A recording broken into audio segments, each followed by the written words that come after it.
In the canyon shadows of the American Southwest, stories lie etched into stone, silent, patient, forgotten by time, but never lost.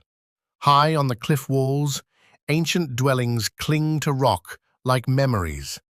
These were homes, not of nomads or wanderers, but of builders, farmers, astronomers, and ancestors. They are known today as the ancestral Puebloans, once misnamed the Anasazi. Their cliff palaces captivate modern imagination, not just for how they were built, but why they were abandoned. This is part 2 of our journey into ancient America. And today, we descend into the world of the cliff dwellers. Before the cliffs, there was the desert. More than 2,000 years ago, in the high, arid plateau where Utah, Colorado, Arizona, and New Mexico meet, small bands of people began settling near rivers and mesas. They dug pit houses, half-buried homes that offered warmth in winter and coolness in summer. They wove baskets so fine they could carry water. They hunted, but most importantly, they farmed. Corn, beans, and squash, the three sisters, became their sustenance, shaping how they lived. As their knowledge deepened, so did their roots. Villages grew, stone replaced wood, and a new identity emerged, the culture we now call ancestral Puebloan. Around the 12th century, a profound shift occurred. The people began building upward and inward into the cliffs. Why they did so remains a mystery. Defense, climate, ceremony, perhaps all of these. Carved into massive alcoves in canyon walls, places like Cliff Palace and Spruce Tree House were born, with hundreds of rooms and dozens of ceremonial chambers called kivas. These were thriving cities in the sky. The stonework was masterful, fitted without mortar, shaped by hand, yet surviving for centuries. Wooden ladders connected floors, pottery lined shelves, smoke rose from hearths tucked into stone.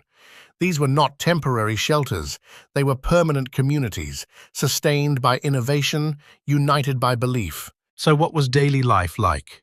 At sunrise, families climbed to the mesa tops to tend their crops. Water was precious, collected in cisterns, sometimes carried from miles away. Within the dwellings, pottery was shaped, corn was ground on stone metates, and stories were passed down by firelight. The kiva, a round subterranean chamber, was sacred. It connected the people to their ancestors, the cosmos, and the spirit world. Trade was far-reaching. Macaws and copper from Mesoamerica, shells from the Pacific, turquoise, their sacred stone, traveled in all directions. Though isolated by geography, the ancestral Puebloans were deeply connected. And then they left. By the late 1200s, the cliff dwellings were empty, not destroyed, not burned, simply abandoned. Why? Evidence tells a harsh tale. Tree ring data reveals decades of drought. Crops failed. Communities once thriving began to strain. Some sites show signs of conflict. Burned structures, hastily buried remains. Perhaps tensions rose as resources dwindled.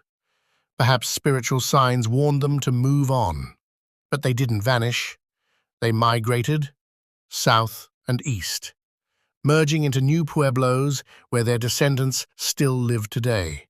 To the Hopi, Zuni, and Rio Grande peoples, these aren't ruins. They are footprints, sacred, still alive in memory. Modern Pueblo communities still carry the threads of ancient life.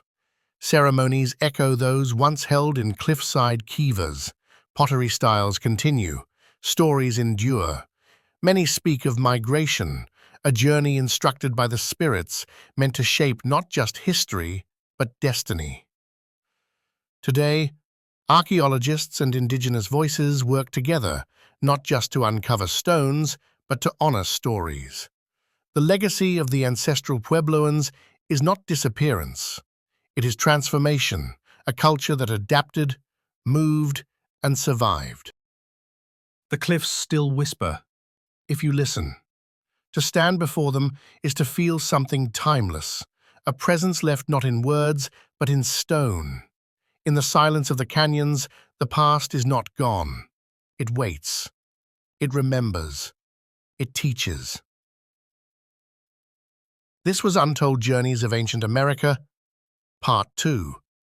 Join us next time as we explore the lost civilizations of the Mississippi River Valley and the towering earthworks of Cahokia. Until then, keep searching, keep wondering, and never forget, the past is not a ruin, it's a voice.